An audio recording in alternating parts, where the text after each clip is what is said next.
expose the intrigues, and break down the narratives that define our democracy.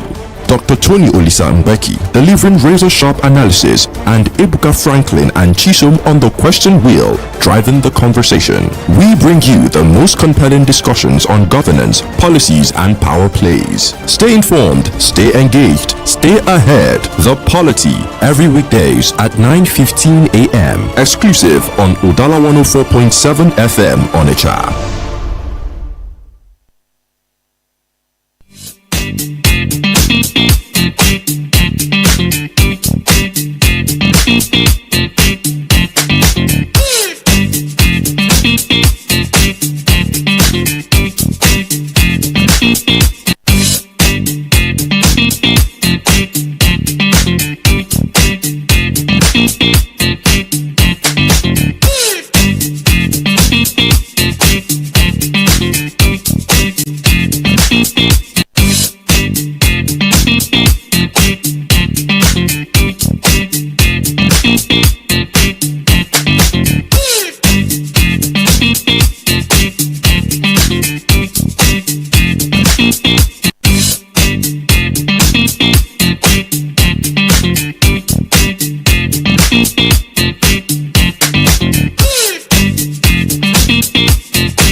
Okay, so Udala Radio 104.7 FM. You are welcome to the Polity this Thursday morning, the 14th day of May 2026.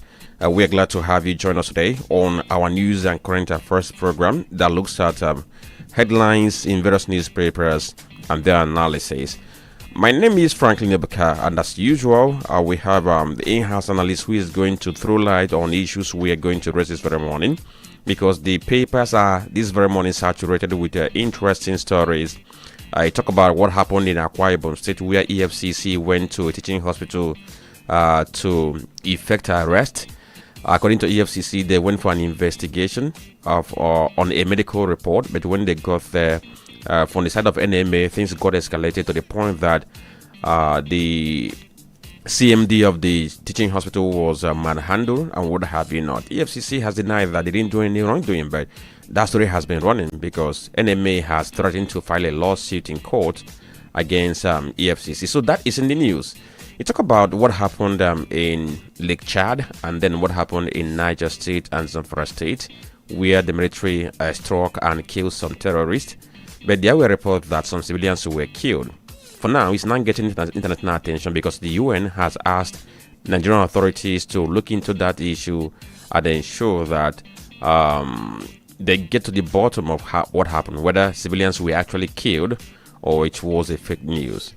Then talk about PRP was in the news yesterday to this very morning because the PRP chairman was on an interview where he talked about how P2B and the Kwankwaso wanted to join the party. But at the end of the day, the talks could not progress because they were asking for certain conditions before they could join. You are going to hear more of that in the course of today's program. Then other things are out there. In Anambra State here, the commissioner nominees whose names were presented to the State House Assembly by the governor last week, they have been confirmed. So the next one will be for the governor to swear they in, so that they are going to take up their responsibilities in different ministries in the state. And there are other things in the news we are going to bring you in the course of today's program, so we ask you to stay with us as we begin today's conversation in earnest.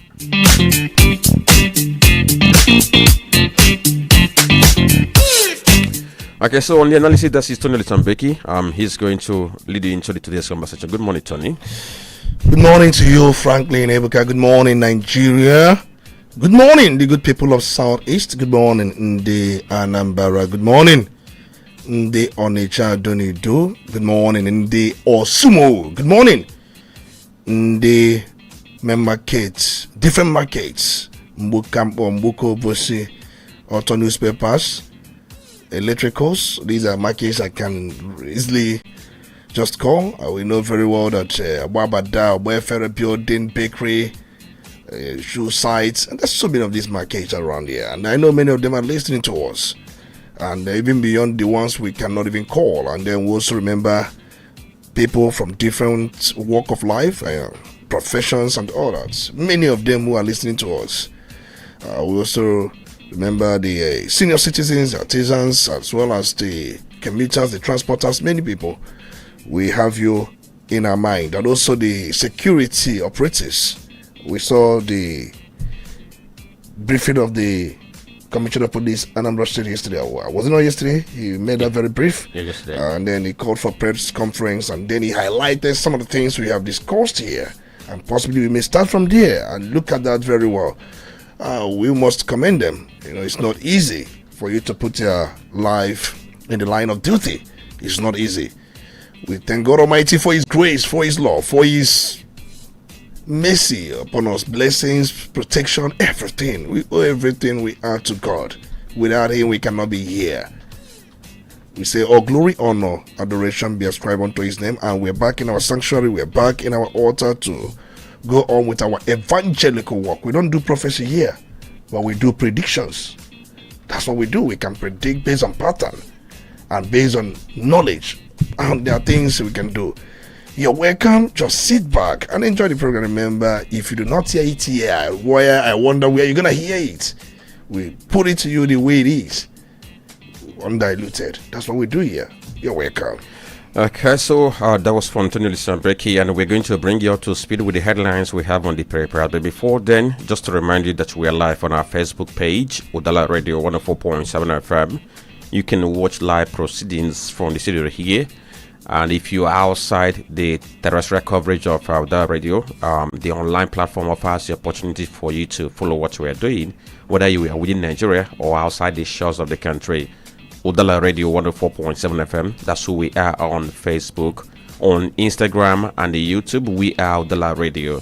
You can as well check us out on Radio Garden, and you can get us there. Even on our website, www.radioudala.com. If you go there, you can also listen to us via the website. So we have these platforms to ensure that you are always carried along in what we do.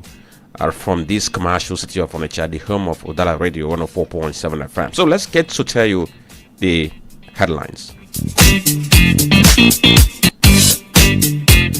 So 4 newspapers this very morning: Vanguard, Punch, Daily Sun, and the Guardian newspapers. We'll begin with the headlines we have on Vanguard newspaper. The biggest story there says APC primaries, petitions pour in as party clears Uzodinma, Fubara, Ali, others. That story is on page 5.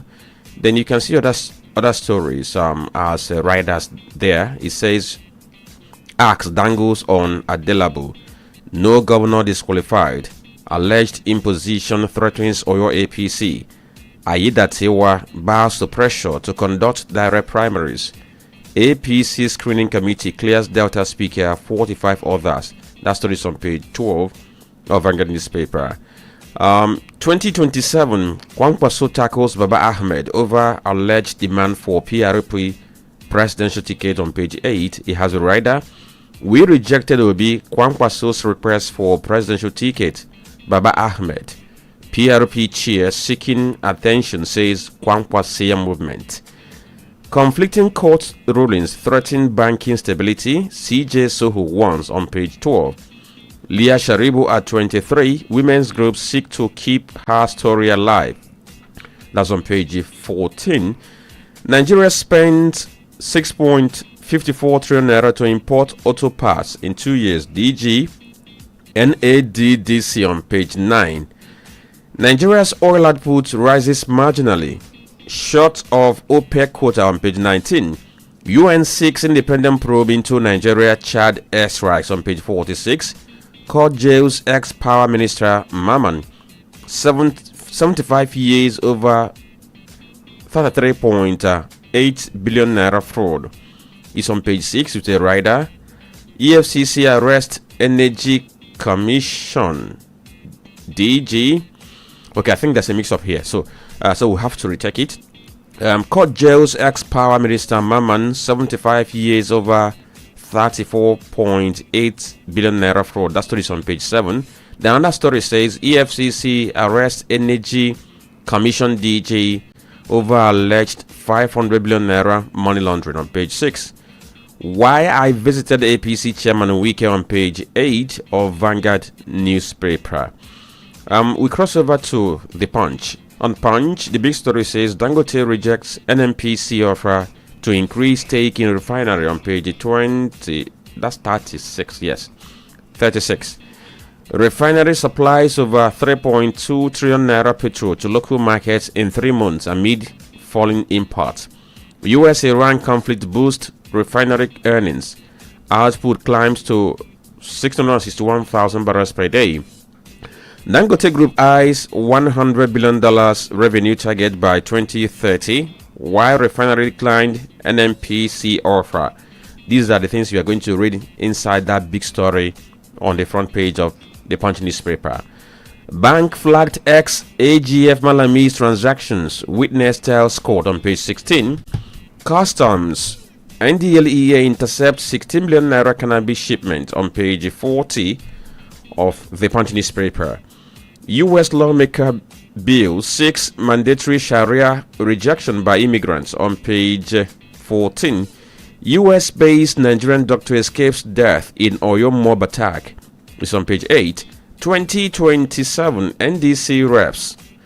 NDC reps caucus hold talks with Obi Kwankwaso on page 18 of a Punch newspaper. Beside the nameplate, this one says 33.8 billion naira fraud. Court jails ex-power minister Maman 75 years on page 2. Presidential fleet operations gulp 4.24 billion in 6 months report on page 18. UN demands probe into civilian deaths in Nigerian airstrikes on page 16. And the last story we have on the front page of the Punch says 500 billion naira fraud probe. EFCC detains Energy Commission DG on page 16.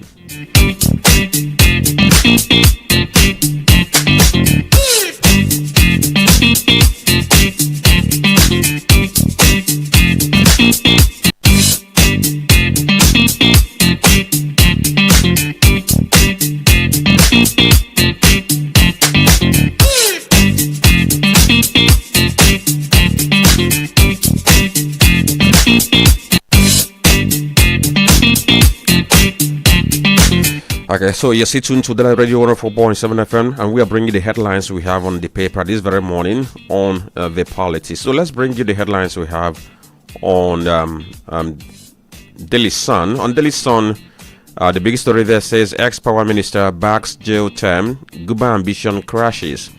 Found guilty in 33.8 billion naira fraud to spend 75 years in prison. The story is on page 4 of Daily Sun. Beside the nameplate, you see the picture story there, and the headline there says my near-death experiences Igwe Achebe Ubio Furniture. That story is on pages 22 and 23 of Daily Sun. Nigeria tops 77 countries in malnutrition cases. MSF highest cases recorded in 2025.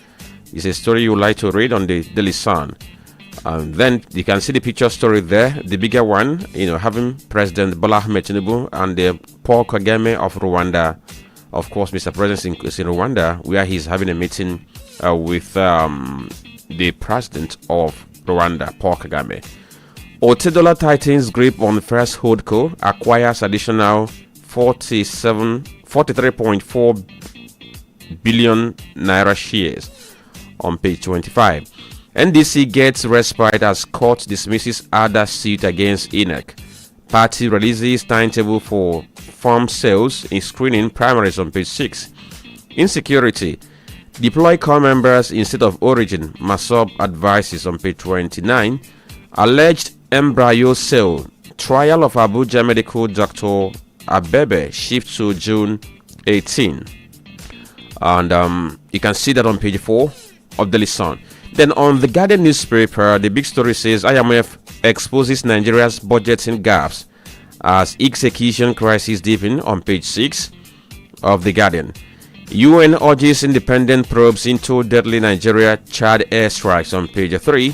ADC now stable after Obi. Kwankwaso says it, says Abdullahi on page 3. Seized misconception ends as PCOS officially becomes PMOS on page 2. That's the panorama page of Guardian newspaper. Wiki defense visit to APC chairman condemns politics of enmity on page 8. FG fixes June for nationwide digital TV switchover on page 5. Yes, page 5 of Guardian newspaper. FG fixes June for nationwide digital TV switchover on page 5 of the Guardian newspaper. Court jails ex-power minister Salim Maman, 75 years over 22 billion naira fraud on page 8. APC battle screening row, defections, violence, fears over primaries. APC battle screening row, defection, violence, fears over primaries on page 6 of The Guardian. Fayoshe rallies APC supporters for Yebanji's re-election on page 8. And the last story we have here says aviators protest assault, demand sanction of Air Force personnel on page 8.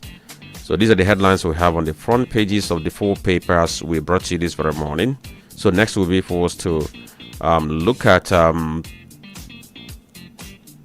main issues as contained in these very papers, and then some of the developments we have emanating from Anambra State, because charity, they say, begins at home. And the boss na anes no no marama weapon. Now must stay with us. We'll be right back in a moment.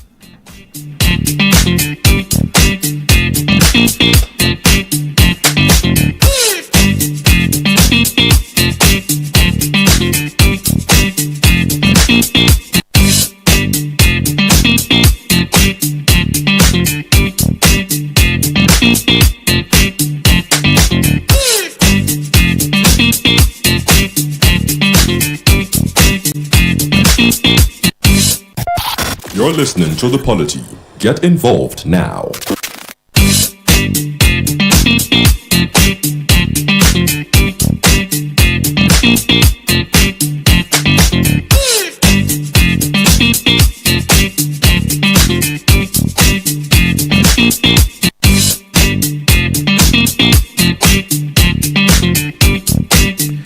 Okay, so you tune to Udala Radio 4.7 FM, and this is The Polity, coming to you from Udala Radio 104.7 FM on the chart. It's now 9:33 a.m. and we have to begin the conversation. My name is Franklin Ebekatono Disambeki, is on the analysis desk, and we told you that we have to start from home because there are a couple of things emanating from Anambra State. And we'll begin with things about the insecurity, because yesterday there was a press conference that happened at police headquarters in Namibia yesterday, where the police commissioner CP Iugu was the one who addressed the press conference, and we understood that many journalists were there to ask questions. During the press conference, he talked about the breakthroughs that the police command recorded in recent times, and he mentioned a couple of them. He talked about the arms they also recovered.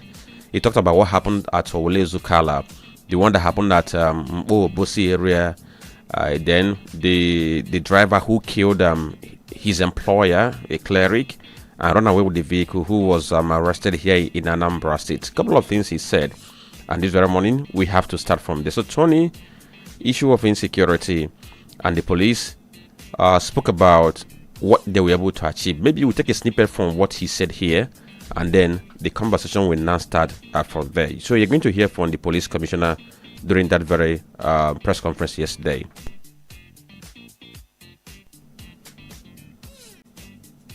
One of the top commanders of the proscribed secessionist group in the custody, as well as intelligence received over time points on how some escaped gang members were attempting to regroup. let me explain this part. For a while now, we've been going on combined clearance operations with the military and other sister security agencies. However, as they clear, then they regroup. As they clear, then they regroup. Eventually, we caught up with some of them, specifically, basically the Nnamdi Nkebile man, male of 27 years and 37-year-old man, and he made some certain confessions. So we keyed on those confessions and we reacted. I want to welcome you all and appreciate your presence at this press briefing. Okay, so Tony, so that's the intro to the press briefing that held yesterday. So let's talk about the merits of that press briefing. A couple of breakthroughs by the police, and you keep on asking the energy, the successes that the police has been recording in a number of states. What can we link it to? And then we can now zero into the issues highlighted. Well, first and foremost, we must commend the police. If anybody does anything good, you start with commendation. And if that person does what is bad, you begin with condemnation. But what we have come this morning is commendation as against condemnation. We know very well that in most species and fields and professions, there are bad eggs, there are bad ones that do what we call in local parlance ojobo. Now, we must commend the Nigerian police. Most of the things said yesterday, we are aware of them, but it's always good to hear from the horse's mouth. From the press briefing yesterday by the Commissioner of Police, he cited quite a lot of breakthroughs, just like you mentioned. And we will look at some of these breakthroughs. Of course, we know about the rescue of the Chief Medical Director of Crown Hospital, Mbo, and where the police made us understand that 2 suspected kidnappers were shot, were killed in the process, that they engaged the kidnappers in a gun duel. Incidentally, 1 policeman was killed, and 2 kidnappers were also killed. They made recoveries that included a locally made pistol, ammunition, including 100 rounds of GPMG, 3 vehicles, 1 Lexus RX 350 belonging to one of the victims, stolen vehicles used by the gang. They recovered not just RX 350 but other stolen vehicles used by the gang, and also 2 others, according to the police, 2 other policemen were injured. They are currently in hospital. The statement also commended the state government because Anambra state government, through the governor, has promised to take care of the dead policeman, the man that was shot, that was killed during the gun duel, and the hospital bills of the 2 who sustained injury. But from local sources, we are told, I saw this but I can't confirm it, but we have to highlight it, that it was through tracking, because people were asking, how did police get to know the very place at Mbo where these kidnappers used as den? Some local sources say that police were tracking a stolen vehicle, and when they got to that very compound, they opened fire on the police, and police exchanged fire with them and eventually was able to overcome them. In the process, some of these gangsters, some of these kidnappers escaped. The main person, Fabulous, was also taken into custody because he was arrested at the spot. That the wife drove away. When the wife sighted the police, he ran away with one of the vehicles. According to unconfirmed story, that the man has stashed money in the vehicle the wife drove out with.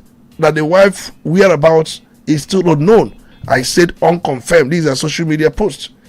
And secondly, we also told that the government of Anambra State yesterday pulled down the entire building, because police said in the press briefing the Commissioner of Police was giving that they intercepted, that people wanted to set the building ablaze. Of course, we saw the picture where there was attempt to burn down the house, because part of the house we already burnt. But police say that they intercepted and cordoned off that very vicinity so that the people will not take laws into their hands. But we were told yesterday that the government of Anambra State came to that very place, brought down the building. In fact, if you go to that place, it's just rubble. The building just in line with the anti-kidnapping law we have in Anambra State. Because if a kidnapped victim is traced to any apartment and that place is used for kidnapping activities, the law says bring that building down immediately, even without any judicial oversight. That's what the law says. That's what the government carried out yesterday by bringing down the building down. And I saw the video where the building has turned into rubbles and molecules. So that's a very great feat by the police, because in the press briefing, the police said that through intelligence-driven operation, they were able to do what they did. That's one of the incidents. And then they talked about the one of Zukala in Orumba South local government area. According to the police yesterday, of course, they say that intelligence from a detained suspect linked to a proscribed group led to the recovery of significant weaponry, including general purpose machine gun, GPMG. Whenever you hear GPMG, it's general purpose machine gun with over 2,000 rounds of ammunition, 2 fabricated rocket launchers with propellers, 10 improvised explosive devices. I got shocked when I also saw the pictures of 10 IEDs somewhere at Zukala. When you think, or when you have this impression that these camps have been wiped out, but police say that they still find a way to regroup. That's why the intensity, the offensive against these criminals must be sustained. They also made recoveries of many locally made guns, hand grenades, and other items.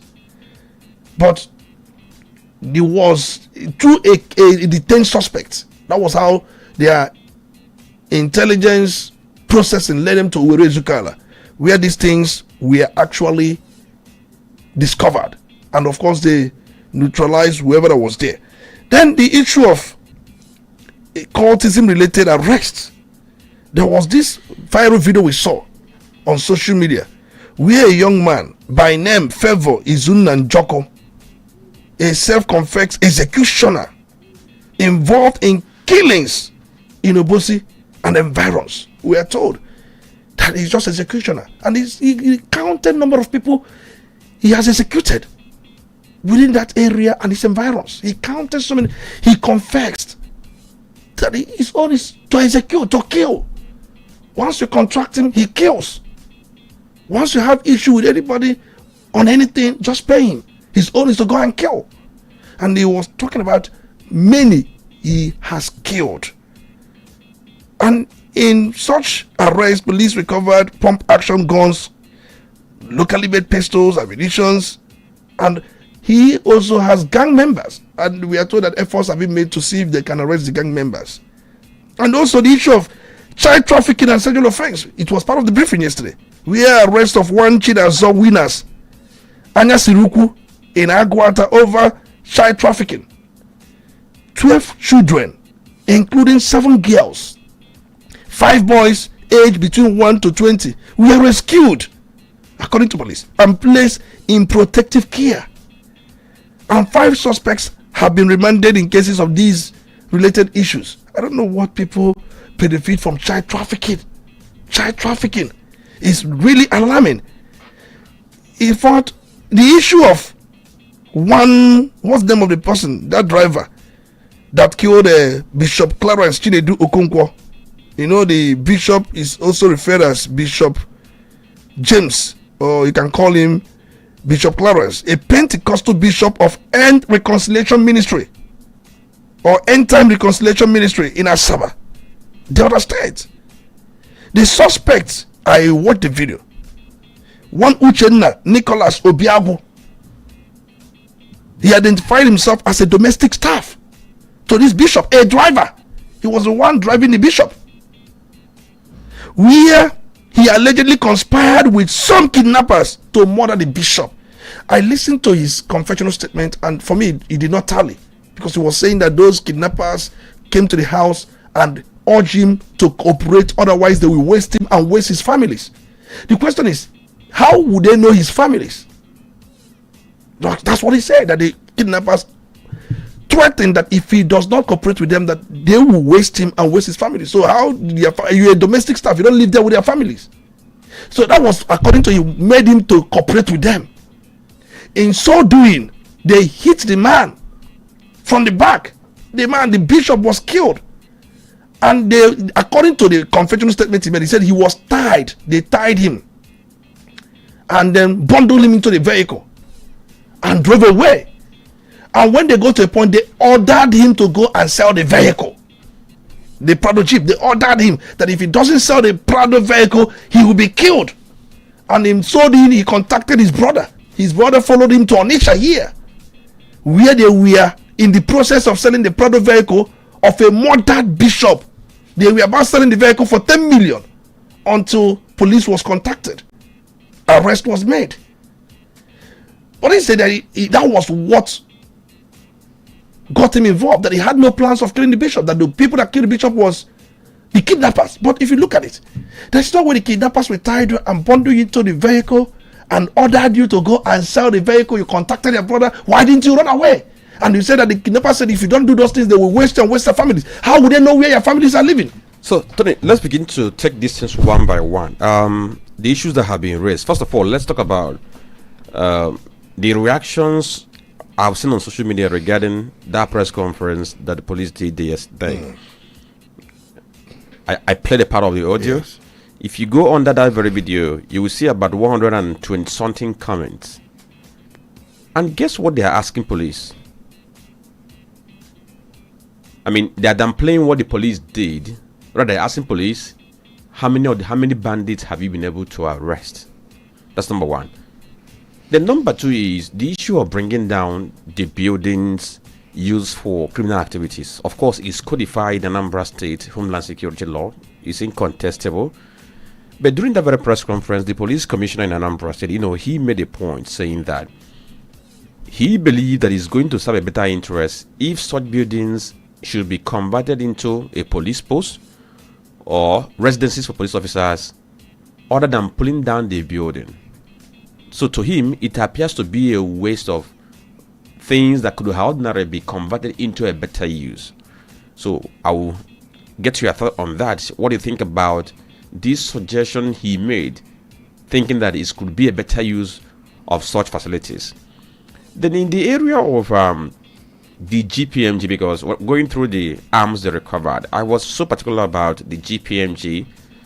This is not the kind of arm that you see civilians bearing. It's the kind of arm that is meant for the military.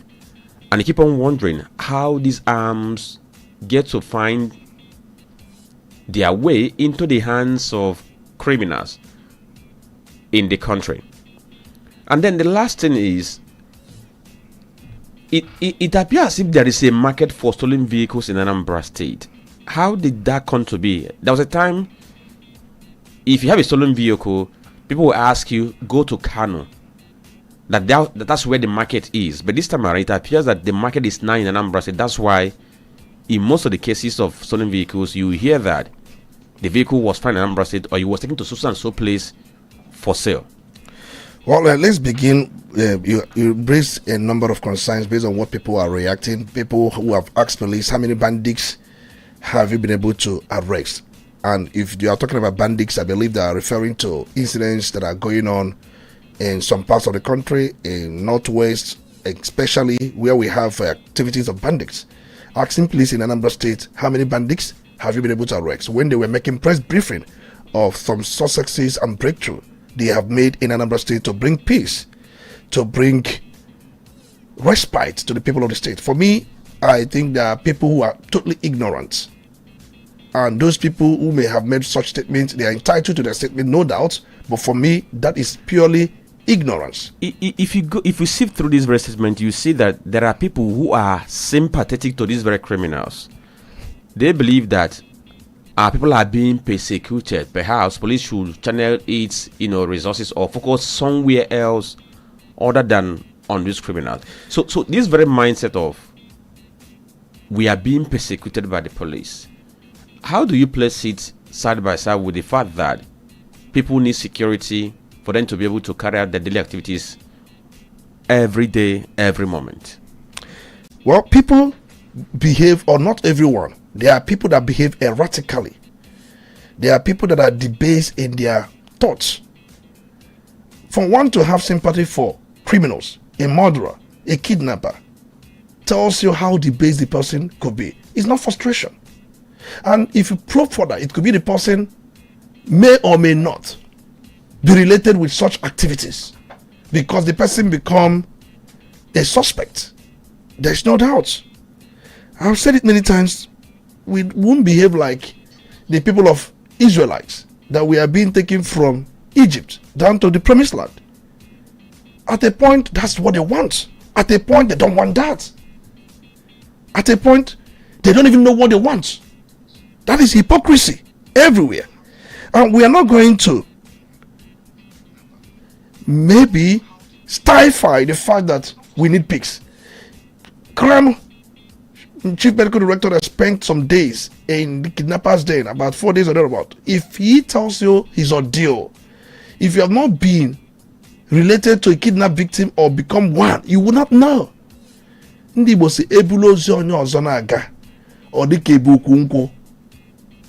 that's what it means. That means that if it has to do with another person, it becomes immaterial. But when you are affected, you understand the game. There's no place you can't in any way de-emphasize security.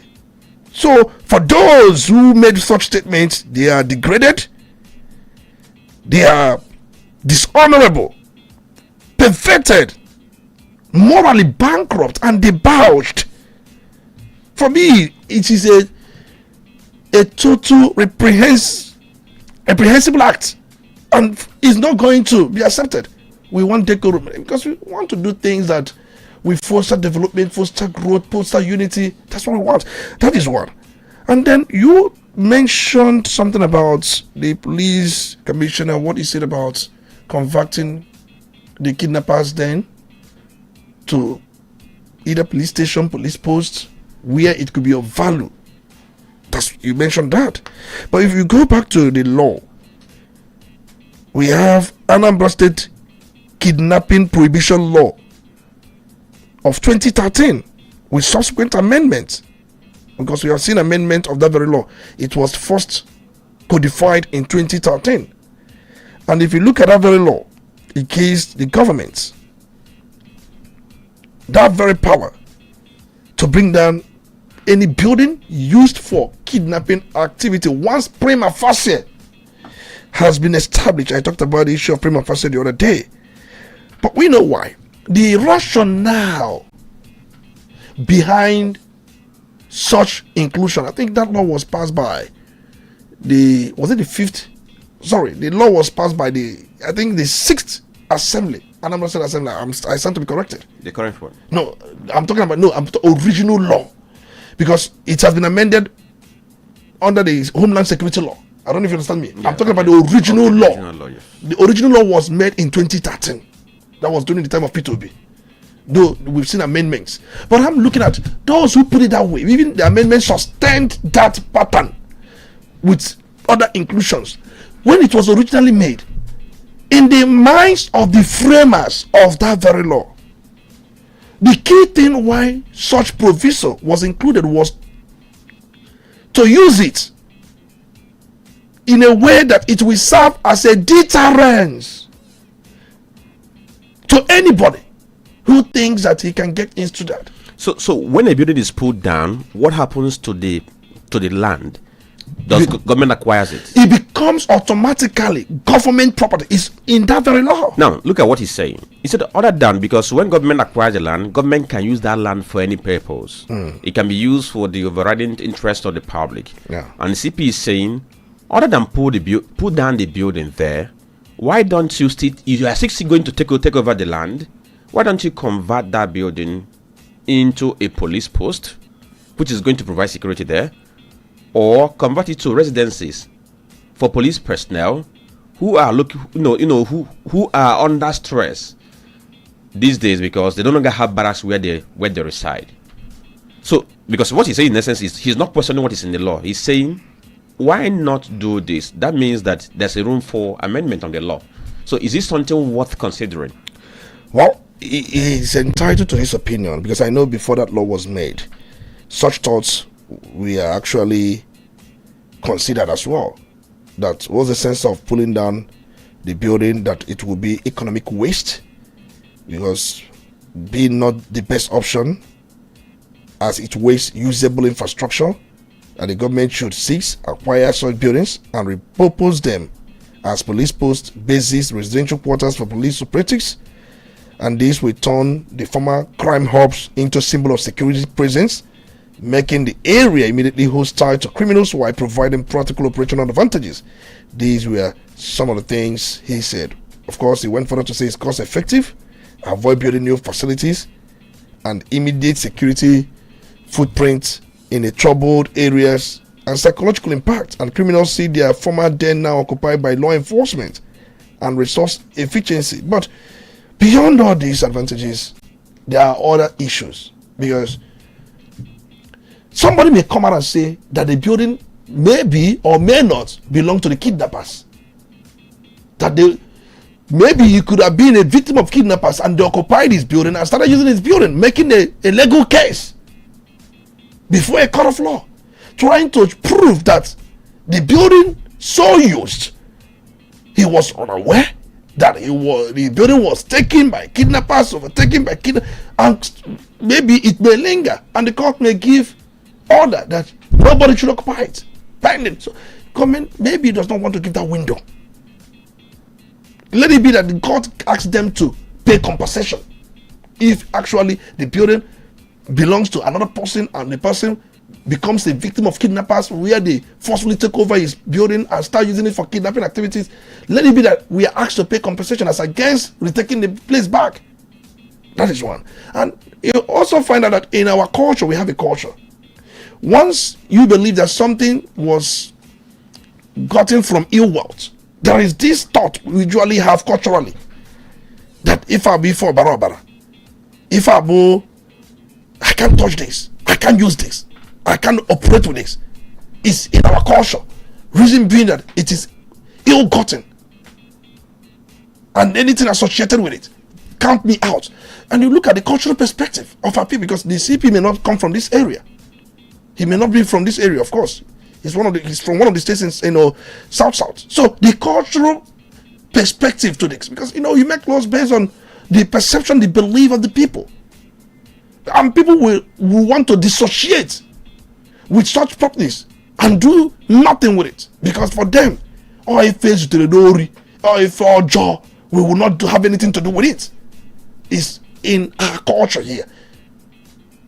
These two things combined together, maybe, I'm not saying it is, the rationale behind the framers of that law in 2013 to come up with such codification, which forms one of the provisions we have in that very law.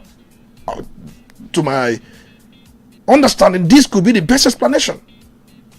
The cultural tie of our belief towards something ill-gotten, how we look at it, and other challenges that could come from court.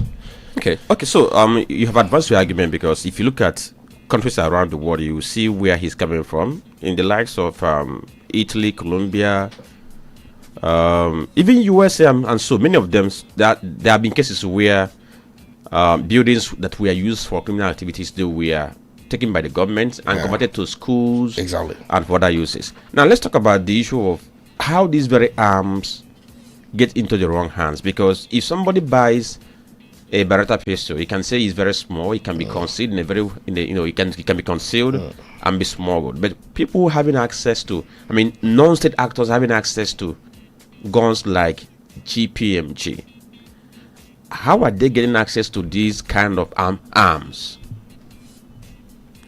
Well, if you ask me, how do they get access to a multi-purpose machine gun? It could be attributed to many factors. One has to do with proliferation of some of these arms for different reasons. But the key thing is, because please, I don't know if they use GPMG and all that, but over time we've seen bandits, networks of criminals shipping this arm for one reason or the other. How do these kidnappers, I don't want to bring bandits because bandits, their own, they do buy from neighboring countries. Now, Tony, look at this very figure that a multi-purpose general or general purpose machine gun, the one used by military, that it costs about $6,000 to $15,000 to buy one. Well, we have black market and then illicit price zones in Nigeria where some of these things are bought. Because if those who are into kidnapping, if you convert the $6,000 to naira and they convert possibly $15,000, that's a huge amount of money. Because if you talk about $6,000, we are talking about something closing around 17, around 16 million or thereabouts. But the point I'm trying to make is this: there is local market, there is illicit market, black market for sale of some of these things in this country, and it's left for the security operatives to fish out those who are into such business. There are those who are dealing on this. It's one of the black markets we talked about. They have contacts to those who bring some of these things, and those who bring some of these things do settle top men in most regulatory agencies. It could be custom, it could be immigration, and some of these agencies. It's one thing we must do it and decisively look into. I have said it many times that in fighting crime, you must also look into the supply chains. Because the guns talked about, they are not small guns. You mentioned the general purpose, of course, the cheapest one should be around 8-point-something million. The cheapest one. Yes, the one, I think they call it, is it a soft air source, or they call it? Yeah, the cheapest one is about 8-point-something million, or which maybe give you something equivalent to about $6,000. And if you look at the graded ones, you will get them for 20-something million, 30 million. And for kidnappers, they can easily make this money. They can easily make this money. But the point I'm trying to make is that there is an illicit market. There is a black market where these objects, arms are traded. It is left for security operatives, the DSS, because essentially it is one of the works of the DSS to ensure that places like this do not exist in the country. So if you ask me, how do they get these things? There is a black market for it. Okay, so let's now round off with the last leg of that very question, which is about the supposed thriving market for stolen vehicles in Anambra State. We have had cases recently where stolen vehicles were found somewhere in Anambra State, either being dismantled or already sold. How can we get around this, Tony? For a start, I think government should come in, and every car dealer must be registered. They are listening. If you are into car business, there is need for government to accredit you, because tough measures or tough circumstances bring tough measures. There is what we call in Igbo anomajoso abaya jebe. A car was stolen in Delta State, brought into Anambra State or nature precisely for resale. Government should have in its database those who are selling cars in the state where they are and what they put in place to ensure that the cars being sold are original cars. There are people who are victims of stolen cars. Let's assume that this car was sold successfully, because we are told that those who were to buy the car, from the report I gathered, when they were demanding for certain papers, the people who had brought the car for resale couldn't get some papers. They suspected it could have been stolen. What they did was to contact police. Let's assume that the car dealer is into stolen vehicles. He could have bought this car 10 million, and after buying the car 10 million, he will sell it off immediately. Before you know it, you hear that one man in Kano or Medugri has bought it. That's what you hear. And the person will be traced. The person will believe he has bought a genuine car, and that's how the person will land into trouble.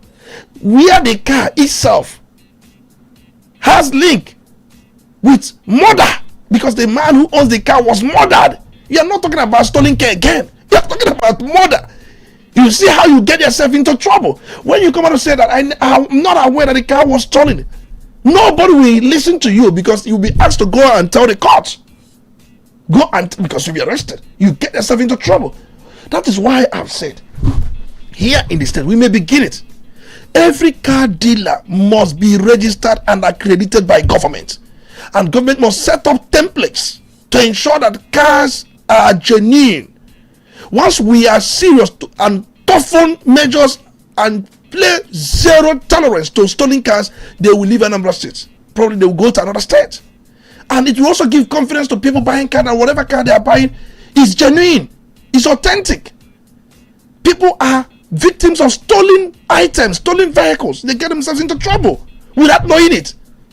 It is disturbing.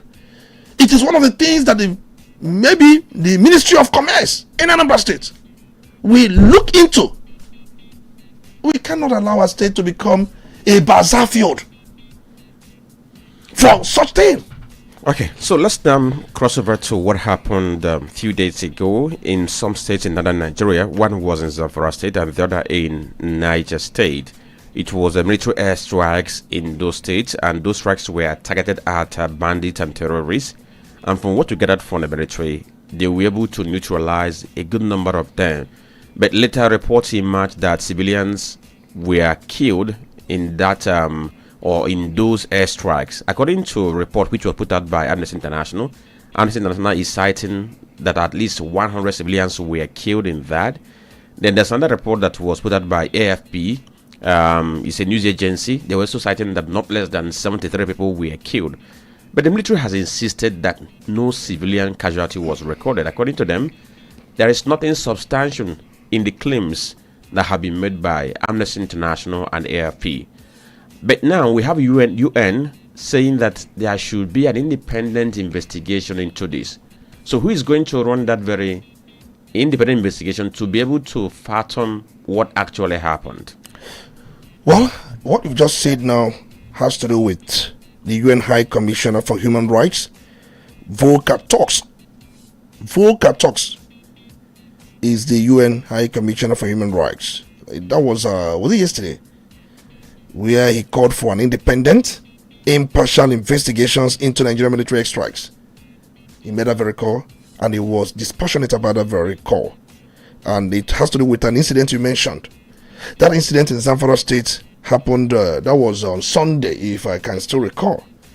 That incident happened on Sunday in Tomfa Market, Zamfara State, where Amnesty International and local reports claim that at least about 100 civilians, including women and girls, were killed in that operation targeting bandits. But just like you said, again, the Nigerian military denied such casualties, but they did not say there was no casualty, but they denied the significant civilian casualties, where they stated that the strike hit a bandit gathering based on intelligence and followed international humanitarian laws. They were trying to prove that the airstrike was in line with international humanitarian law, that they also have video of the strike and how it happened. You have claims, counterclaims, and a petition was written to United Nations and UN High Commissioner for Human Rights, Volker Turk, said, you know what, since we have claims and counterclaims, there will be independent, impartial investigation to ascertain exactly what happened.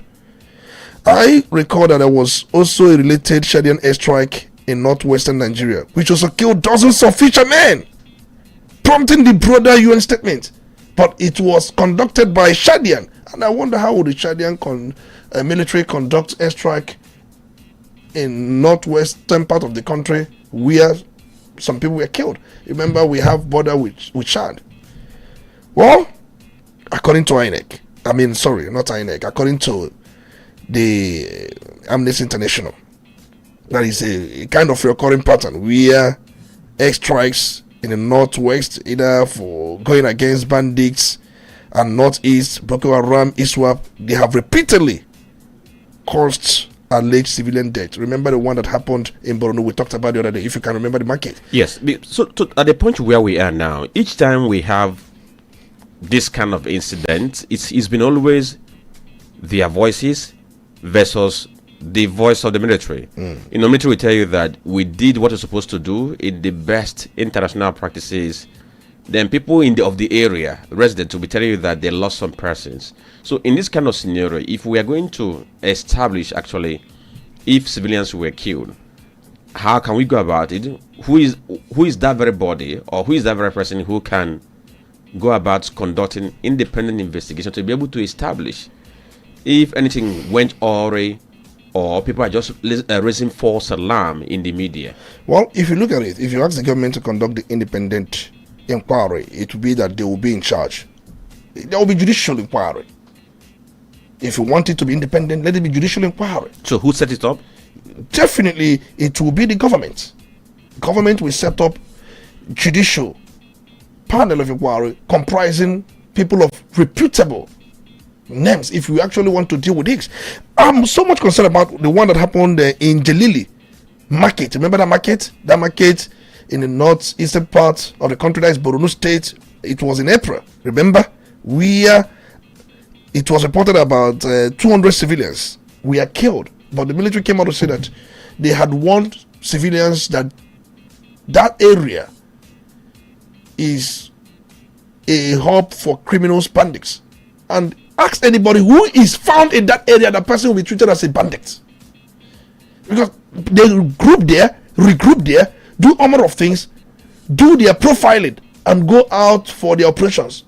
That the Jelili market, military said that for long they have warned civilians, if you know you are not a bandit, stay off through local institutions in that area. But you find out that those people were still there.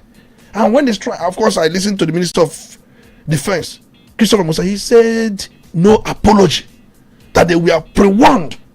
So Tony, is it possible that the government can collaborate with these agencies who are into human rights investigation? Take, for instance, Amnesty International, because each time this thing happens, there's always, narrations and counter-narrations. So is it possible to have a fact-finding panel or committee, by whatever name, whereby these very bodies who are into this will also be part of the investigation, so that we'll be able to put an end to this, so that if we have a case, we'll be able to have something concrete to say, okay, this is the way it happened, and this is the way it did not happen, other than this narrative of Onya Asino Etua. We normally have it anytime. The one you just mentioned, Jelili, up till now, we have not heard the last about it. Whether a panel was instituted, whether they found anything or not, nothing has been heard about it. And there's another one on our table. So why can't we find a way to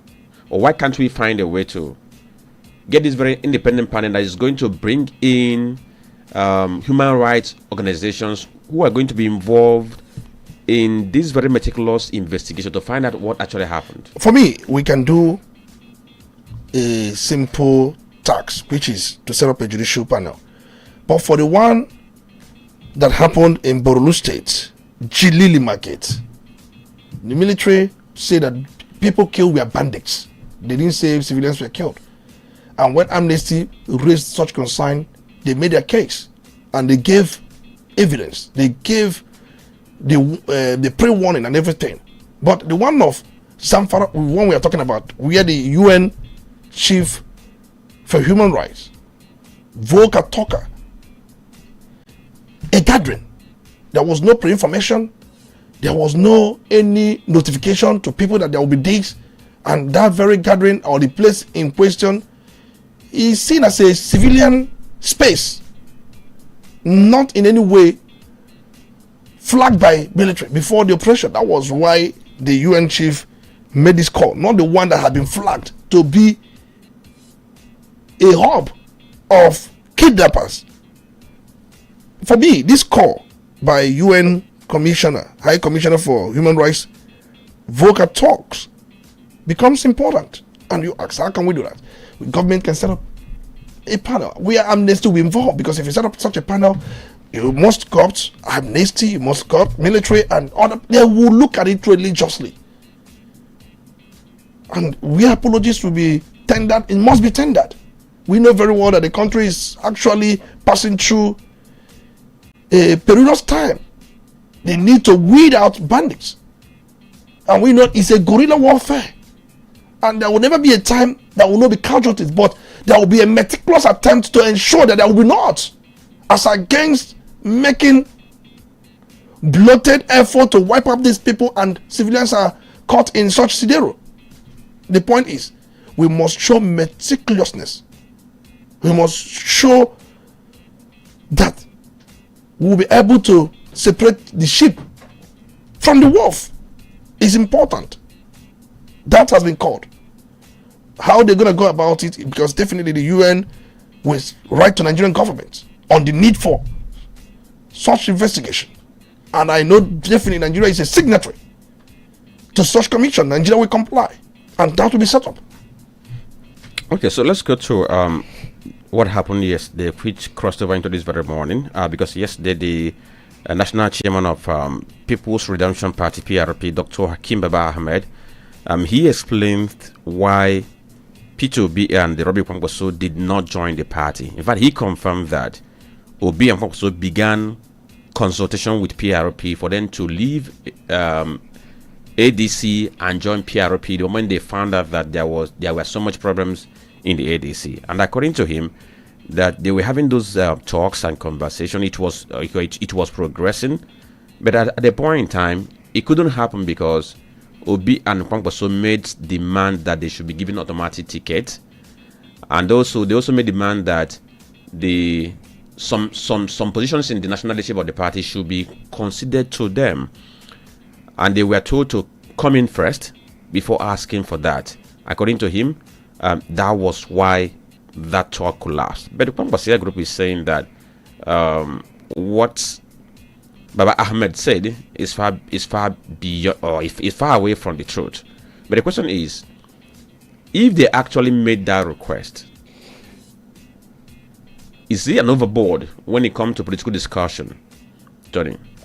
Well, if you ask me, is it an overboard? Whenever we talk about People's Redemption Party, it takes my mind back to 1978, when supporters of the late Malam Aminu Kano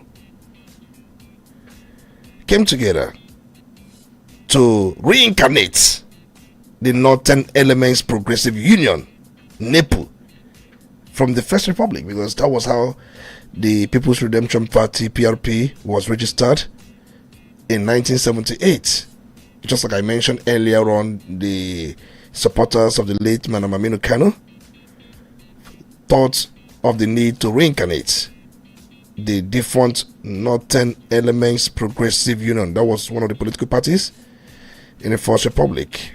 But that's by the way, when we mentioned that, my mind went to that stretch. I feel that, let me ventilate what I have in my mind. But on the issue you are talking about, yes, the statement credited to Baba Ahmed. Remember, Baba Ahmed was P2B's running mate in the last election. Many of us will also understand that. He's now the leader, the national chairman of that party. And obviously, he has also declared his interest to run for president. And I don't see the reason you'll be asking Obi to join a political party you are in control of, and at the same time, you have interest to run for the office of the president. No, the person in question is not Baba Dati Ahmed. Okay, you're talking about Hakim, his brother. His brother, yes. His brother, yes. Of course. Now, we know very well that his brother is also part of the control system in that very party. I listened to him when he was talking about the talks between the PRP and P2B and Robbie Musa Kwankwaso, and what made them to shift ground, or what made them to turn their backs, where he said that they were demanding automatic tickets, they were demanding a sizable party structure in some states, and other things he said. Of course, they asked them, come in first. Yeah, but come in first, and we'll look into that. And there was no extractable agreement. There's no most times politicians will want agreements to be extractable, the ones we can hold. So, did they ask too much? In politics, it's a game of interest. There's nothing too much. It's a game of interest. Most people who defected to APC, they had demands. But you look around and see why Bala Muhammad, when he made his own demand, that 60%, was it 60%? Yes. 60% of the structure of the party be given to him. Where those who were in the party retained 40%. We are told the APC said down that it was going to be 50-50. That's what we are told. And he said that you had given 100% to some governors. There were states you gave 80% of the structure. Why would my own be 50-50? Because if it is 50-50 means that I don't have outright control. But if it's 60-40 means I have outright control. And that was not accepted, because he was reminded the time he was coming that others he cited had come earlier before then. That was how he entered into People's Allied Movement, or Allied People's Movement, APM. Sorry. Now the question is, politicians make demand. Politics, parties are part of politics. That's why I have told our people, remove emotion, remove sentiment. So those demands they do make. Is it like looking for an easy passage into the party, or like this is standard practice? It is everywhere. I wouldn't say it is a standard practice, because we must promote internal democracy. The idea of party primaries is to promote internal democracy, and we also have that in our electoral laws. And I cannot, for one reason or the other, try to subvert what is enshrined in our electoral laws. Yes, you can't take it away that there is need for true internal democracy. Democracy begins in political parties and transcends to the public space. When you don't have democracy in your party, or when the system of nomination in your party is not democratic, what are you bringing out? But just like I said, the court has ruled that each of nomination of a candidate is entirely internal affairs of political party. But court also advised, make sure it is democratic. Consensus arrangement is also a democratic process. If we agree we are going to give you a structure, if we agree that we are going to make you a candidate, if you agree we are going to give you a ticket, it's consensus. If and only if other party members are in support of it. And consensus is also a democratic process. Okay, so Tony, let's really dash to the outcome of the court process yesterday. Where High Court in Abuja sentenced former Minister of Power Salem Maman to 75 years in prison in absentia for money laundering and a fraud to the tune of 33.8 billion naira. In fact, he was convicted on all 12 counts which were preferred against him by the EFCC. He was sentenced to 7 years each on 10 counts, and then 103 years and 2 years each on counts 4 and 5 of the charge. It was Justice James Omotosho who handed down that very sentencing on him. But he said that the sentence should run concurrently without the option of a fine, except on count 4, which allows for 10 million naira fine. But look at the interesting thing there. It says that the court held that his sentence should start running from the day of his arrest. And some persons are saying that this is a good way to start for EFCC to have second conviction for a former government official who mismanaged public fund. But some persons, they are saying that this is just like a scratch on the surface. Some persons even mention Yahya Bello asking what has been the update on his case. So Tony, for this very one, I could you say it's a good one for the fight against financial malfeasance in Nigeria. Well, many people may want to know who is Maman Saleh. Yes, remember when we were talking about past ministers of power? I mentioned him the other day. You remember the day we were talking about Adelabu, who just left, resigned to contest for Oyo governorship election, and the man who took over from him and the promises he made. The man has come out to deny that he never made those promises, that he will give us light in 6 months or he will fix up some of these problems. He came out to say that was not what he said. But he was making that statement after he must have been confirmed. But that's not who we are talking about. We are talking about Mama Saleh. Of course, we know he was a minister of power from August 21, 2019 to September 1st, 2021. Roughly about 2 years under President Muhammadu Buhari.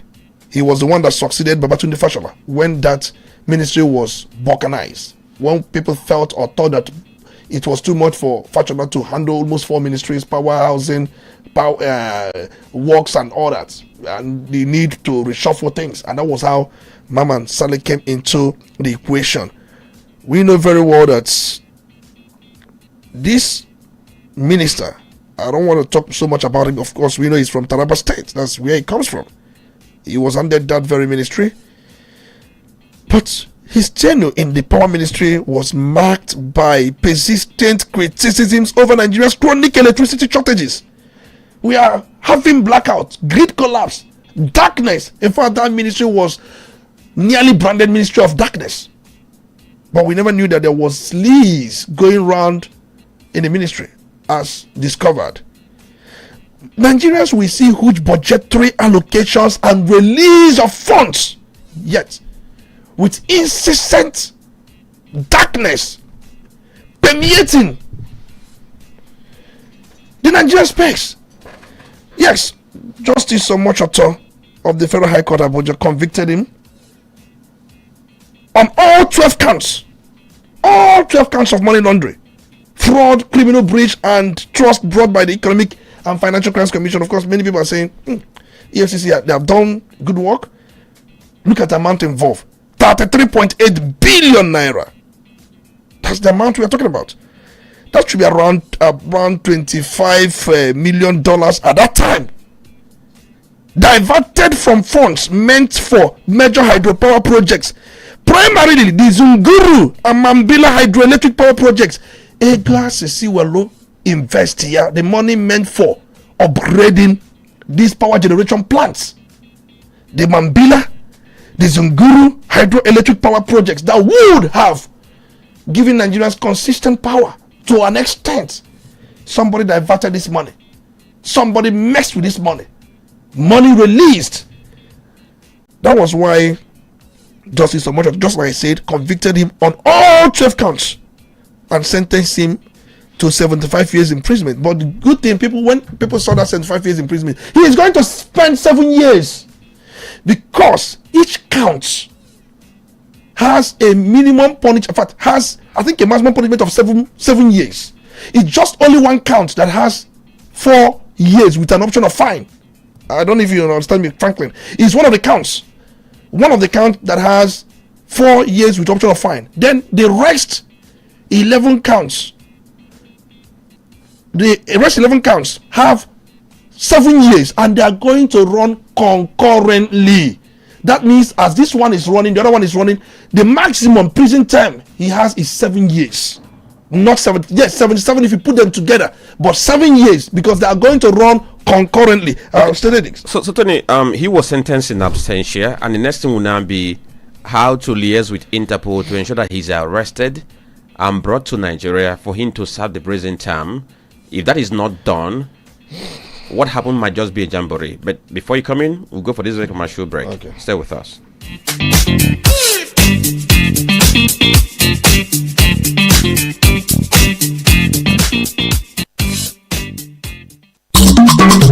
You're listening to Udala Radio 104.7 FM. Seriously authentic.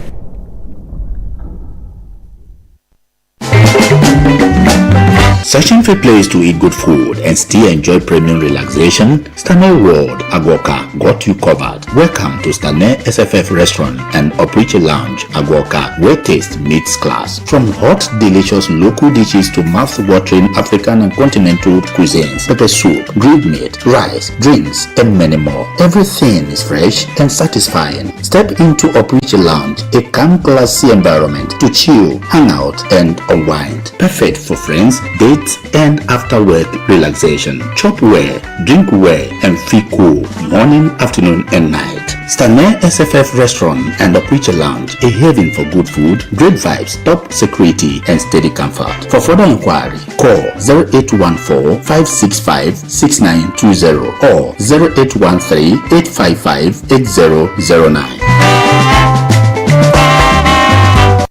Are you looking for a perfect space to make your events unforgettable? From child dedications to weddings, concerts, birthday parties, crusades, or even corporate events. City Hall Entertainment Ventures presents City Hall, Awada, located at number 10 Ijala Street, near Ukewu Junction, Awada, Obosi. With a 600 seating capacity, state-of-the-art stage, standard wash facilities, a massive parking space, 24/7 lighting, and proper ventilation and cooling system to keep your guests super comfortable. City Hall Entertainment Ventures, and even cooling equipment to make sure that all your drinks are chilled. For bookings and reservations, please call 0803 324 2806 or 0906 000 7617. Hurry now to number 10 Ijala Street, Awada for all bookings and reservations and get a 10% discount.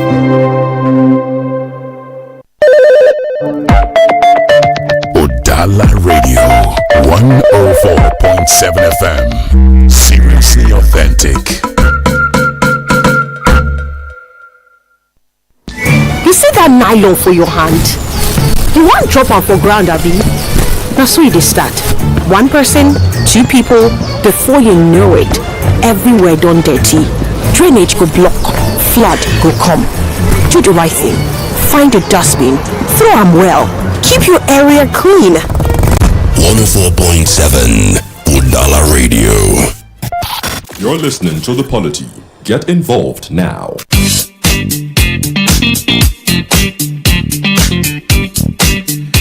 Yes, you're listening to The Polity on Udala Radio 104.7 FM on HR. And it's time for you to get involved on this very conversation. But before you do that, we're just going to take like 2 minutes to wrap up the question we asked before that very break.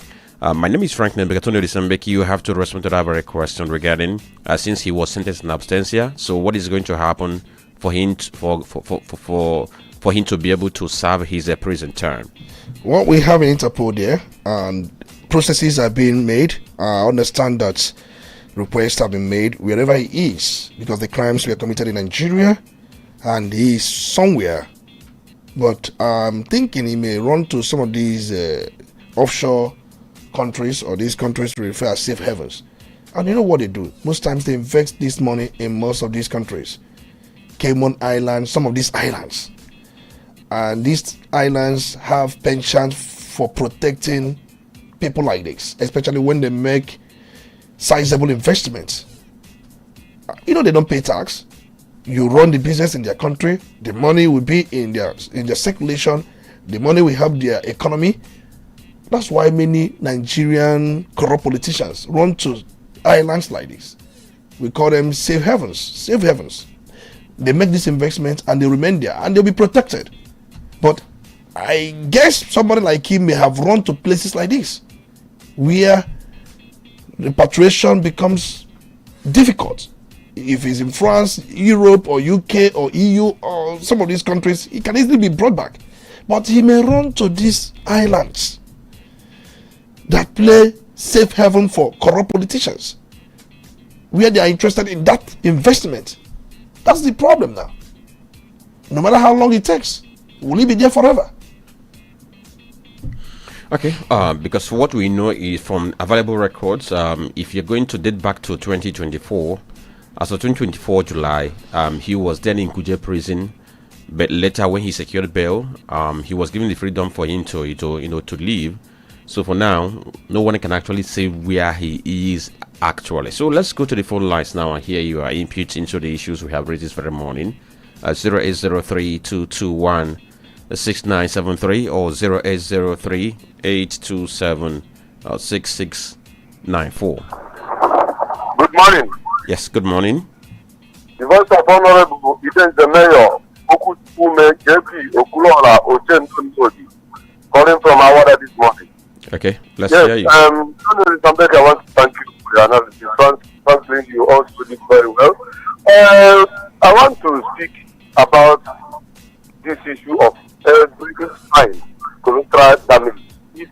Nigerian strike to the terrorists, there must be collateral damage or something like that. And I want to ask, when these American people came and bombed where they bombed in Polity State, was there a collateral damage?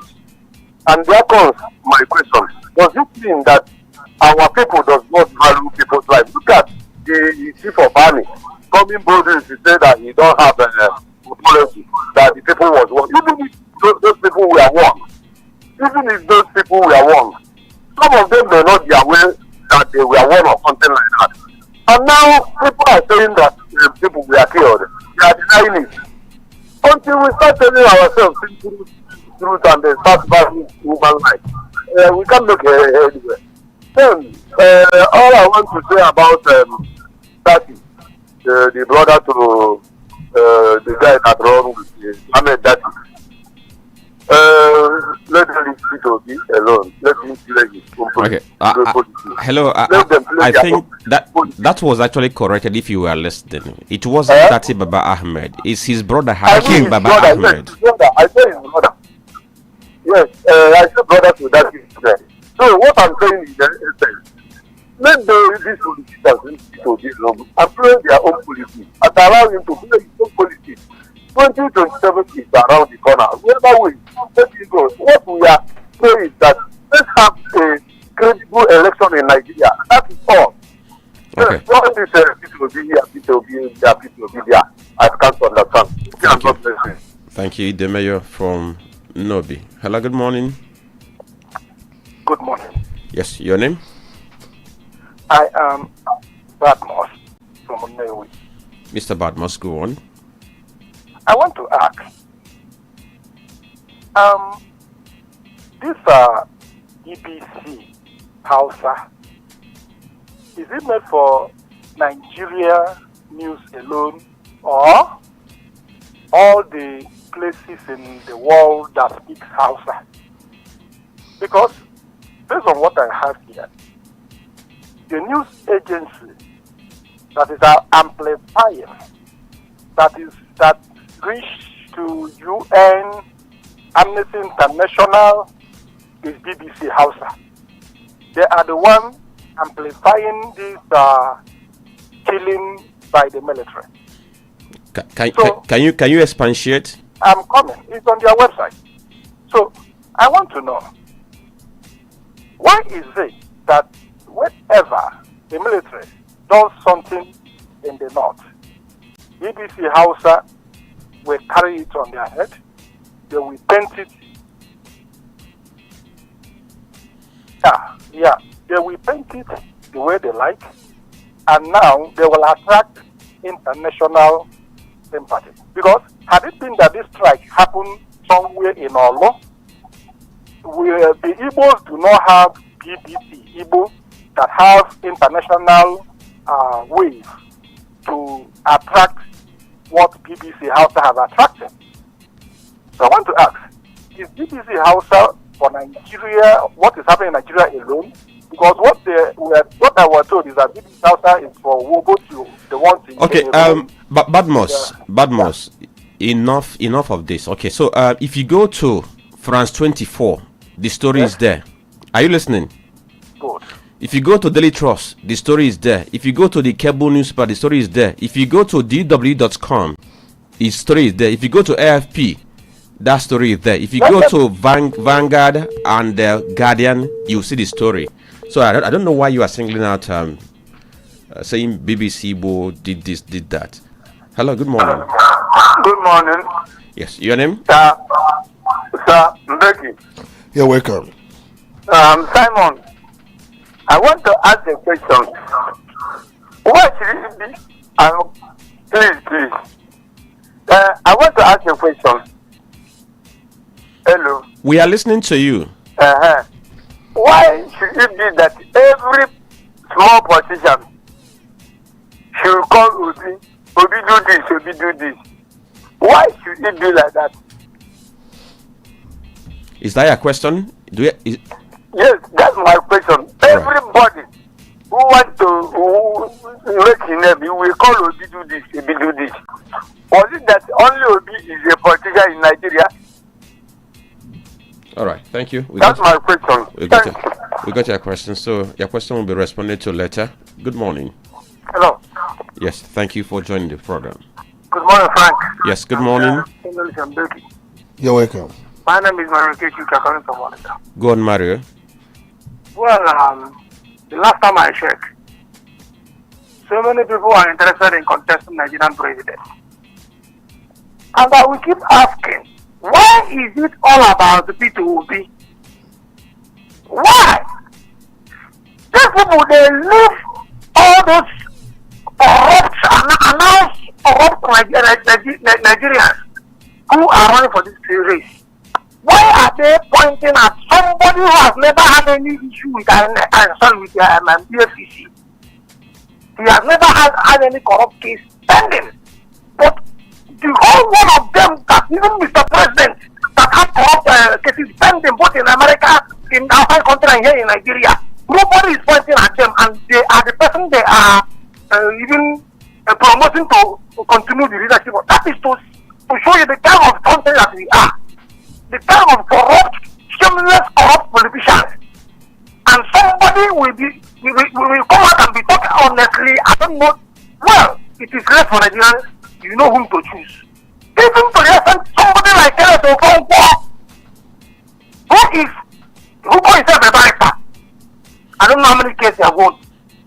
He's even pointing at Obosi, and he's submitting to Atiku. For you to know the kind of person he is. Honestly, it baffles me. Even to the extent of saying that Obosi cannot even defend his votes. But he is one of the lawyers that went to court. But no more that when the court make an order, if that order was not even obeyed, you write it formally to back the record. He is the lawyer. He don't know about it. That is why I always call him a third and better lawyer. Okay. Well, Mario. I don't know. Mario. They should continue pointing at Obi. Hello, Mario. Yes? Mario. I keep on saying this thing. When we are on radio, we have to moderate. No matter how you feel, you have to moderate. If you are discussing with your friends, you are free to say what. But once you have to moderate. If I offended, you understand. All But right. why I'm saying this is that we need to be saying the truth all the time, and not just playing politics. You understand? So if I have offended in any way, I am sorry. But All right. Nigerians, Thank you. it is left for you to choose. Yeah. If you want corrupt politicians, go on. If you need somebody who can do something, then you know whom to choose. Thank you very much. All right. Okay. Thank you. So what we're trying to stress is, there is a way you are going to put out your words. It becomes offensive to some persons. That's why we keep on saying in moderation. So you are free to air a view, but it has to be in the most refined manner, so that nobody feels offended by the virtue of the choice of word you use. Hello, good morning. Yes. Hello. Good morning. Good morning, everyone under the reach of my voice this morning. My name is Orumba South. I'm calling from Favour. Okay. Please, can you walk away from your radio set? And brief. Tony, please. I would like... Hello, please. Can you hear me? Hello. Can you hear me? Yeah, I can hear you. Okay. Please take a walk away from your radio set. All right. I've done that. Okay. Go on. Please, Tony, can you please explain more to me or to us? Because that document, 70 years or something years imprisonment, it's a welcome development, but running it concurrently is where I'm getting confused. Now, since he will be running everything will be running together concurrently, how many years now is he to spend? Okay, thank you. He's going to run it again, but if you were listening, it was mentioned, but we're going to run through it again. Hello, good morning. Good morning, can you hear me? Hello, how are you? Hello? Yeah, how are you? Yes, we are fine. Your name? Okay, it's Obina. Obina, I hope you are sure of what you want to say, because you sound as if you're not sure of what I want to say is that. Okay, thank you, Obina. I think you have to call back. Hello, good morning. Good morning. Yes. Your name? Chidi Chukuma joining you from Bo. Okay, go on, Mr. Chidi A Chukuma. very good morning to you, Dr. Speaking. You're welcome. I must commend the police. All these successes they have recorded. That is what we are looking for. And we are very, very happy for their achievement. Honoring help or their welfare, the government have to cater for the rich. And also, the suggestion from the Commissioner of Police is a very, very right. How can you be interested in the land, but the property which is in the land, then you just have to demolish it, to damage it? I don't see any sense in that. Because most of the people that have looted our treasury, I don't know whether they are better than kidnappers. But the only thing there is that after the court judgment, then they have to leave those property for the government, the fulfillment of those properties. That is what is in line with the law. But why are we going along with a different law in our state? Why not to follow the due process of the law? If the offender commit the offense, then the best thing is to take him to the court for trial. Then after that, then the government will determine. How are you sure? If you have different properties and you are not living within the area, how do you know what is going on in those areas? That is why it is very, very necessary to go through the process of the law and the thought processes and make sure that everything is done accordingly. Because you can't, an innocent landlord, and most of the case, innocent buyers of something, why not go to court so that the court will look into the case thoroughly? Then they come up with their judgment. But here we want everything based on the emotion and the sentiment. Then just kill that person immediately, demolish the building immediately. And then you are still interested in the land. What sense? Is there any sense in that? So they have to give that suggestion due consideration. All right. Because it is very, very right. Thank you. Good morning. All right. Thank you. So let's quickly go to our Facebook page now. We have a couple of, a lot of them down, a lot of posts there. Master BSJ says the present condition of the country is turning in bad shape. The kind of leader Nigeria needs is a leader that will focus on small and medium scale businesses to grow the country economy, just like China. He posted from Onitsha. Mazimori Chikwadorum says, actually, I'm not in any way supporting the fraudulent activity of former Minister of Power, but is it not far much for the court to sentence him as to 72 years imprisonment? And what of other public office holders who have in one way or the other been involved in things pertaining to fraud as well? He posted from Onitsha. And then Tony Richmond says, okay, he appreciates the exposition on the program, and then he's asking the government to remember Yahaya Bello too and handle his case as well. Dr. Misimo Lebra from Awara says Nigerians are embarrassed with its rising debt profile with absolutely nothing to show for it, because we are witnessing a lot of failures in all sectors. And she mentioned security, economy, and other areas. And she's asking, how have these monies borrowed impacted on the masses, and have their purposes been achieved? Why mortgaging the future of our children and our succeeding generation? And she says, enough of all these borrowings and embarrassment. Obiagwi Kichku Christopher from Abatan Suba says, I have the same reasoning with the Commissioner of Police. Destroying the buildings of kidnappers is sure economic waste. Such buildings can be owned by the government and converted into good use for other purposes. The portion of the law that concerns, the portion of the law that it concerns should be looked into. There are more advantages of keeping the building against destroying it. And if I in Jibuaku, he says, he agrees with Tony that those who are asking police the question about bandits, that perhaps they have sympathy for the terrorists. Then Ichie Billion says, Maman Saleh is a big boy. He will soon be released on presidential pardon. Justice Omotosho and those selling the judgment will soon cover their faces and mouth in shame. Then Udala Radio says the idea of demolition of kidnappers' hideout is the best law Anambra State government have passed into law. If we look back before and now, the rate of kidnapping has reduced in Anambra State because of demolition. Because of demolition law and government taking over the building and the land.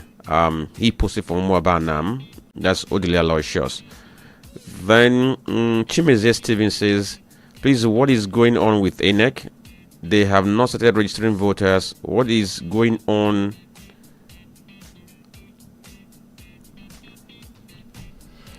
What is going on at INEC office in Ogidi? Okay, and he's asking that we should help. According to him, INEC is using this format to reduce the strength of Southeast votes. Okay, we'll see how we can reach INEC PRO to respond to this. Then Chuku Emeka Nwod John, okay, thank you for following. Then Honorable E. Harriso says, in addition to the expert analysis, public views and outcry and demands for government to perform, let's also create space to focus on discussing and deciding what Nigerians can and should do. The bottom-top approach can avail much if we concertedly exercise our sovereignty. Thank you for following. Okoyang Lake, okay, thank you for watching. Jeku Bishop says, after the sentencing of the former power minister, when are they beginning the process of his extradition? If not, the actions will be a ruse. He posted from Ghana. Okay, Young is asking, what is the fate of Nigerians in the next 5 years if this borrowing of money continues by President Ahmed Bola Tinubu? The youths in Benue State have decided to come 2027 presidential election. If not, will be no candidates. Okay, he posted from Benue State.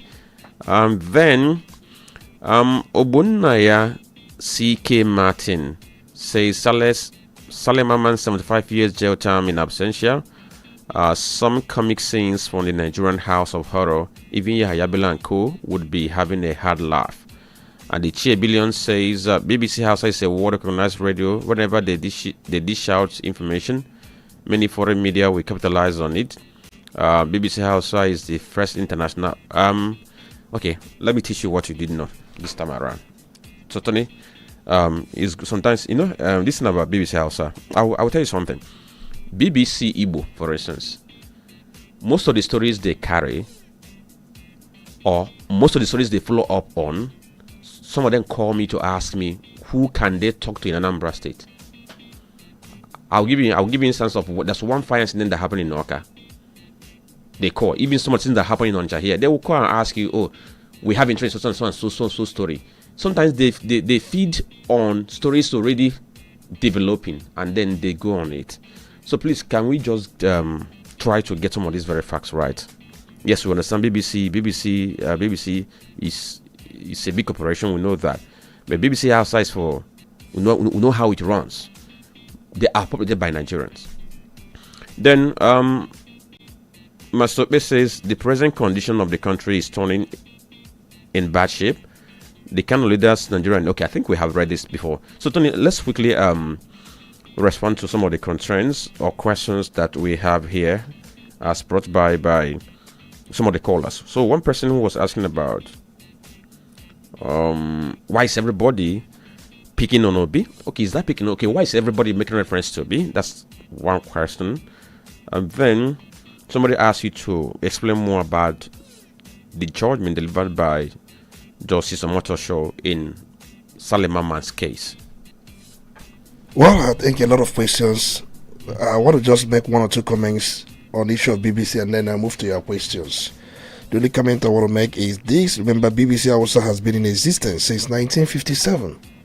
BBC Hausa has been in existence since 1957. In fact, it's one of the oldest BBC foreign language services. It should be about 69 years. Just like you mentioned, they have a way of operating. They are populated by people from that very area on issues relating to that very community. They have their target audience. But BBC Igbo was launched in 2018, I'm aware. It was around February 19, 2018. That was when BBC Igbo was launched. And you can imagine the difference between the two services. Hausa, many years back, about 69 years, but then it also targets on Igbo related contents, as you mentioned. Let's leave that. Now let's quickly look at some of the questions raised by some people. People asked, yes, the court said 7 years. How come is it going to be 7 years, as I said? What you should know is that he was convicted on all the counts, and there were 12 counts. I mentioned this during the analysis. 12 counts. Only one count has punishment for 4 years. And thereabout. Of course, sorry, only one count has punishment with option of fine. I think, Franklin, with an option of fine. Yes. Only one count has option of fine. Each count 7 years. Do 7 multiplied by 10. We give you about 77 or thereabouts. So that's how that it was calculated. Put all the counts together and their punishment together. But the language there is they will run concurrently. As I'm running, if I spend 7 years in the prison, it means that I have used that 7 years to spend on all the counts. Concurrently means they'll be running together. You won't stay for 7 years after you serve for the count for punishment for count 1. You begin another 7 years to serve for punishment for count 2. You begin another 7 years to serve for the punishment of count 3. No. As you are serving for punishment of count 1, you also serving for that of count 2, count 3, count 4, count 5, count 6, count 7, count 8, count 9, count 10, count 11, count 12. So that is concurrently. So by the time you are serving for them together, you are serving them together, it means that he will spend 7 years. That's how we got 7 years. That's the maximum. Somebody raised another question. I can't recall the question. I think why everybody is talking about Obi. I want to ask you, most of us watch football. If you are the one either with the ball or you are not with the ball, but you stand to where you'll be given the ball, you'll be marked. If you are the one who, with the ball, players will tackle you. And if you are in a position where you'll be given the ball, you will also be marked. Politics is not about emotion. What you want, the other person wants it. And if somebody sees you as a rival, he will demarcate you. And for those who've been talking about Kenneth Okonkwo, for him, whatever you describe him, fine. But for him, he's doing a job. But the job may not serve the interests of either the region or for whatever reason, or the interest of the country. He has chosen to do that job. How you see him doing the job remains your own interpretation, which you are entitled to. I've said it many times. It's not about emotion. Remove emotion from politics. Okay, so on that very note, we enter this conversation, and we thank every one of you. You know why sometimes it appears as if we're going to be here these days. I like situation whereby, at least if you're talking, be able to put out your point, on a fact, other than trying to bring in certain kind